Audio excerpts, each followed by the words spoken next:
My name is Dr. Anand Khakhar. I'm the Program Director for Organ Transplants at Apollo Chennai, Hyderabad and Bangalore. This is about pancreas transplants along with kidney transplants in patients who suffer from end-stage kidney disease secondary to diabetes. This is a huge requirement for such transplants in our country.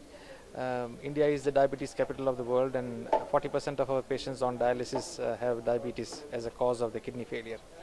This successful simultaneous kidney pancreas transplant paves way for a successful outcome of not only the kidney failure but also the diabetes for millions of our countrymen. And I think this is a significant step in the history of healthcare in our country. And I'm sure we'll be able to replicate this success in large numbers across various centers in our hospitals. Is isolated now along with the blood vessels as shown here, and these blood vessels are extended on the back table as a part of the preparation for the transplant. They are extended as shown in the schematic diagram here, and subsequent to the extension, this is what you get as the organ that is ready to go for transplant. These are the blood vessels that are extended to be able to make the new connection, and the rest of the pancreas is shown here along with a piece of the small intestine. And the left side of the patient's body is chosen for putting the kidney in, and the right side is where the pancreas goes in as shown here. In this operation, we chose the method of approach shown here, bilateral Gibson's incision, where the extraperitoneal space is approached, left side for the kidney and right side for the pancreas, and the connection is made to the blood vessels as shown here, commonly known as the common iliac vessels and the inferior vena cava, and the digestive juices of the pancreas over and above the insulin. The digestive juices are as shown here connected into the intestines, and I can show you here. This is where the digestive juices are put into the small intestine, so that the benefits of that are availed by the patient as well. The drugs that they require after the surgery are very similar to what is given after the kidney transplant, and therefore when this surgery is done along with the kidney transplant, the patient does not need to undergo any additional medication. These are the same medication that they would receive anyway following the kidney transplants. Ultimately, it leads to a tremendous improvement in the quality of their life. They are less anxious. They are essentially cured of the diabetes, the cage in which they have been living. Forever these people live by the fear of diabetes. They carry these needles and glucometers in their pockets. Whenever they see a gulab jamun or a sweet, they know it is not for them. It is a cage in which they live, but being freed from this cage is a tremendous feeling that they live with subsequently. They are free from the dietary restrictions. They have a significant improvement in the physical inabilities, because the sensory neuropathy improves, their retinopathy improves, their cardiovascular disease improves, and what is called the reintegration to normal living index is very high in these patients who undergo a simultaneous kidney pancreas transplant. Consequent to these benefits, it has been observed across the world that the number of pancreas transplants that are being carried out since the 1980s have been steadily and steeply rising through the years. The various type of procedures performed for pancreas transplant, as is shown here, the top graph is that of simultaneous kidney and pancreas transplant, and this is the most commonly performed operation, and that is what we have done in our patient Mrs. Parmeshwari as well.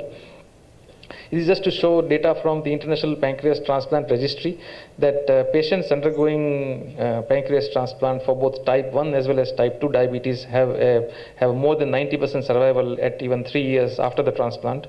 Similarly, the pancreatic graft also has more than 80% survival at 3 years after the transplant. These are global statistics derived from across the world.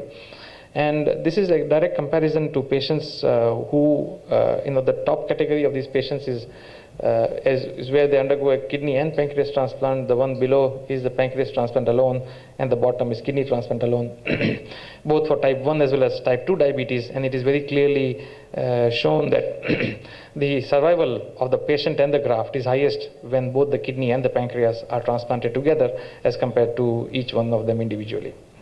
This is the most important point that I would like to show scientifically, that the line in yellow are the patients who underwent a simultaneous kidney and pancreas transplantation. This is again from the International Pancreas Transplant Registry, and the bottom curve in blue is what is patients who underwent a kidney transplant alone in diabetes, and there is a huge survival difference at 4 years after what is kidney transplant alone versus a pancreas and kidney transplant. And this was published in the very prestigious medical journal called Lancet in 2009, and it proved beyond all doubts that pancreas transplant along with kidney transplant not only leads to an improvement in the quality of life, but distinctly improves the survival and longevity in these subset of patients.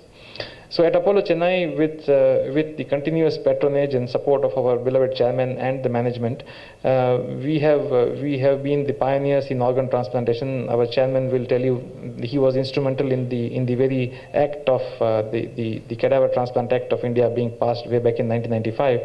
And today Apollo Hospital is the largest solid organ transplant program in our country as well as across the world.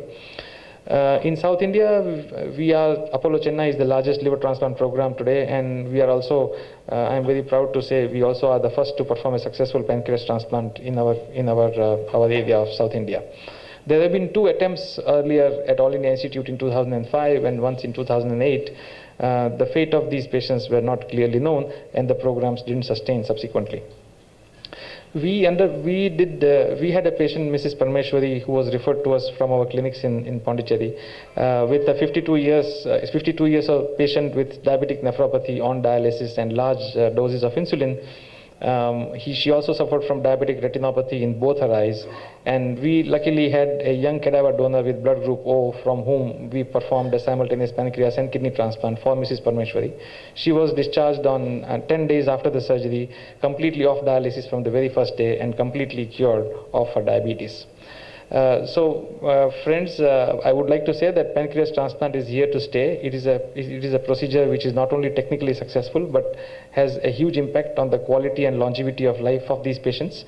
Currently, the mortality and morbidity is very low and further decreasing. There are very efficient immunosuppressive drugs which hold a promise for these patients in days to come, and this has led to a paradigm shift in the care and cure of these patients who suffer from diabetes and complications of diabetes related to end organ damage in the kidneys and all the other organs.